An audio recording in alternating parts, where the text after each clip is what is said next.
আমি আপনার কাছে প্রশ্ন করতে চাই। প্রশ্নটা হলো এই, বলেন তো দেখি বাংলা সাল কত সাল?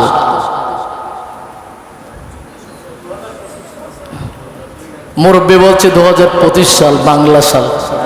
সুবহানাল্লাহ বলেন। হ্যাঁ কত? হ্যাঁ হ্যাঁ আচ্ছা, এরপরে হিজরি সাল কত, যেটা বলে আরবি? ভাইজান বলছে 54 মনে হয়। ইংরেজি সাল সবাই জানে কত? 2025।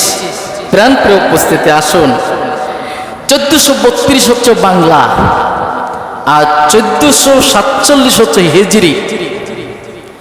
আর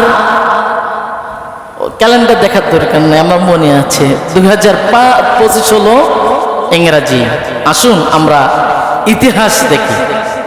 ইংরাজি সাল কি ইংরাজি সাল? ইংরাজি সাল কি ইংরাজি সাল? কনফিউশনে আছেন আসলে কি হবে কিনা। ইংরেজি সাল কি ইংরেজি সাল? ইংরেজি সাল না, এটা হলো যিশু খ্রিস্টাব্দের সাল। যিশু খ্রিস্টাব্দের সাল, এটা হলো ইংরাজি ক্যালেন্ডারের ইতিহাস। আমরা দুনিয়াও ব্যবহার করি, মারা যাওয়ার পরেও ব্যবহার করি ইংরাজি সালগুলো, মানে হায়াতেও মৌতেও। মানে কবরে যখন দেওয়ার পরে দেখবেন অনেকে কবরস্থান সংস্কার করে 2025, 2024, ওখানে কিন্তু বড় করে লেখা হয় না যে হিজরি সন, অথবা লেখা হয় না বাংলা সন, লেখা থাকে তেমন লেখা থাকে না। তাহলে আমরা এই ইংরাজি সনকে বেশি প্রাধান্য দিই।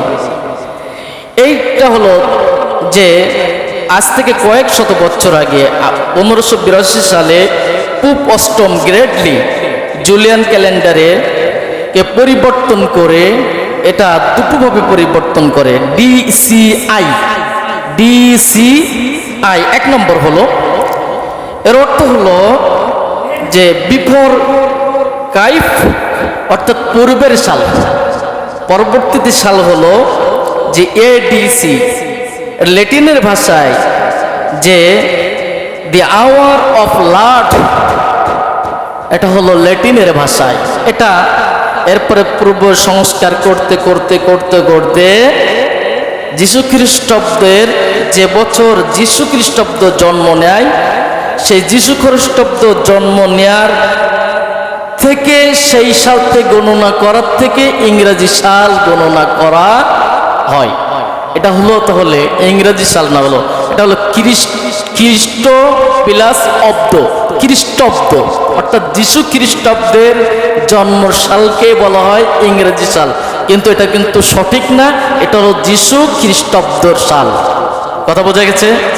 2 নম্বর হলো আরবির যে ক্যালেন্ডার। আরবি ক্যালেন্ডার হলো রোম এবং পারস্য একটা ক্যালেন্ডার ছিল তৎকালীন সময়। সাইয়েদনা ওমর ফারুক রাদিয়াল্লাহু তাআলা আনহু তিনার খেলাফত আমলে আবু মুসা আশআরী রাদিয়াল্লাহু তাআলা আনহু ইরাকের বসরা নগরীর উনি ছিলেন গভর্নর। উনি ওমর রাদিয়াল্লাহু তাআলা আনহুকে বললেন, ওমর, আমরা কি নিজের একটা ক্যালেন্ডার করতে পারি না? আমরা রোম আর পারস্যর ক্যালেন্ডার নিয়ে চলি, যা লেখা হয় সব তো ওই ক্যালেন্ডার নাম করা হয়। কারণ পিছনেই আমরা যা লিখি আজকের থেকে কিংবা পূর্বের থেকে যা লিখি সব তো একটা ক্যালেন্ডারের নামকরণ করে লেখা হয়। তা আমরা কি এটা পারি না যে আমাদের আরবি ক্যালেন্ডার করা? কারণ রোম আর পারস্যর ক্যালেন্ডার আমরা চলবো না।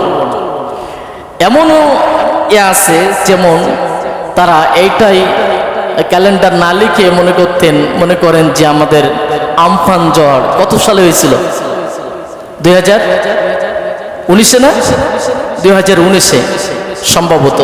এরকম ওই 2019 সালে, মানে 3 বছর কি 5 বছর আগে কিন্তু একটা বিশাল ঝড় হয়েছিল, এরকম একটা আনুমানিক মনে করতেন। তেমনি ভাবে বললেন যে আমরা একটা ক্যালেন্ডার বানাই। ক্যালেন্ডার বানাতে গেলে, আরবি সন বানাতে গেলে তো নির্ধারিত একটা দিন দরকার।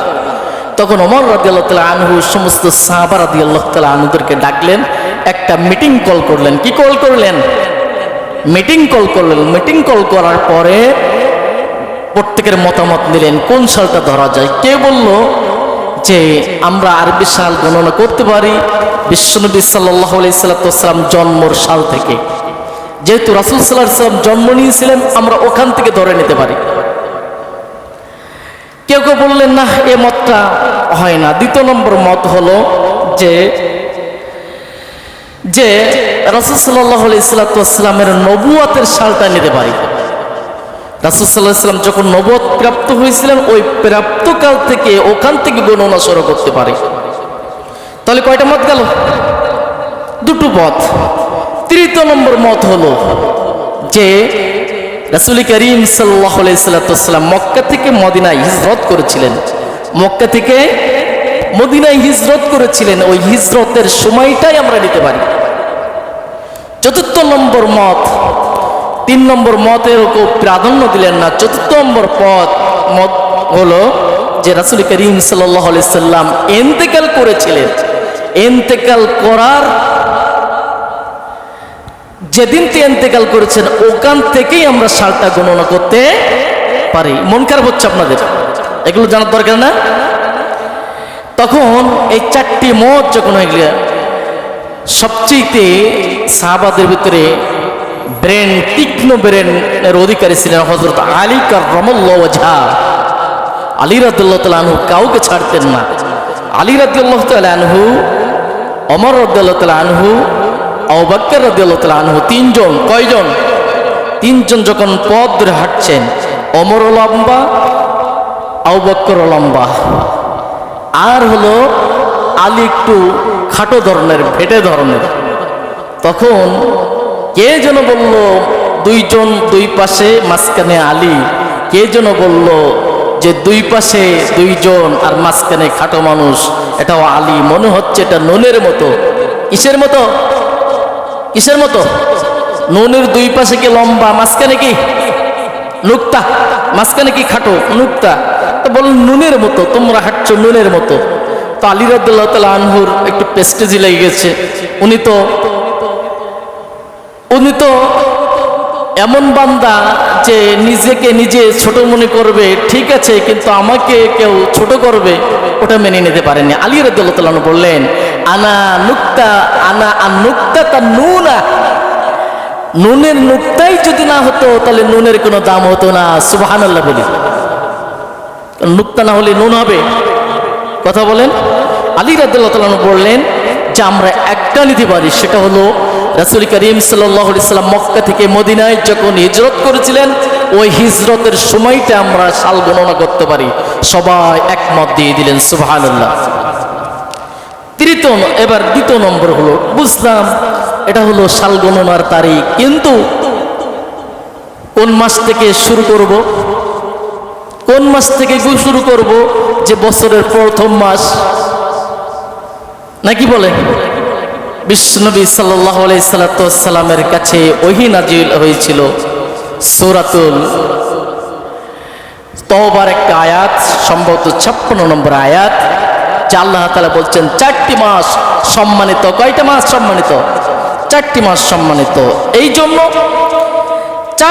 চারভাবে কথা বললেন। একটা নম্বর হলো রাসূল সাল্লাল্লাহু আলাইহি সাল্লাম যে মাসে জন্মগ্রহণ করেছিলেন রবিউল আউয়াল মাসে, ওই মাসটা আরবির প্রথম মাস, বছরের প্রথম মাস ধরা যায়। তখন কেউ কেউ বললেন না, এটা হতে পারে না। দুই নম্বরে হলো রমজান মাস, যেহেতু সম্মানিত মাস। এ মাস বরকত মাস, সম্মানিত মাস, সর্বদিক থেকে এই মাসটাকে প্রাধান্য দেওয়া হয়, এই জন্য এটা বছরের প্রথম হোক। তখন বললেন না, এটাও নিতে পারি না। তিন নম্বরে হলো যে আরেকটা মাস হতে পারে, সেটা হলো রজব মাস। কি মাস? রজব মাস। যেহেতু রাসূল করিম সাল্লাল্লাহু আলাইহি সাল্লাম আল্লাহর সাথে দিদার করছিলেন, এই মাসটা সম্মানিত, এই জন্য এই মাসটা হলো প্রথম মাস, বছরের প্রথম মাস গণনা করা যাক। তখন সাহাবাদের ভিতরে কোনো কথা আসলো না। বললেন যে এরপরে আলী কাররামাল্লাহু ওয়াজহা বললেন যে মক্কা থেকে মদিনায় হাজিরা যখন হজ করে বাড়ি আসে, হজ করে কি করে বাড়ি আসে, তখন হজের মাস শেষ হওয়ার পরে আসে কি মাস? মুহররম, এই মুহররম মাসটাই দেয়া আমার মনে হয় উত্তম। সবাই বললেন এক বাক্যে যে এইটাই বছরের প্রথম মাস হওয়া উচিত।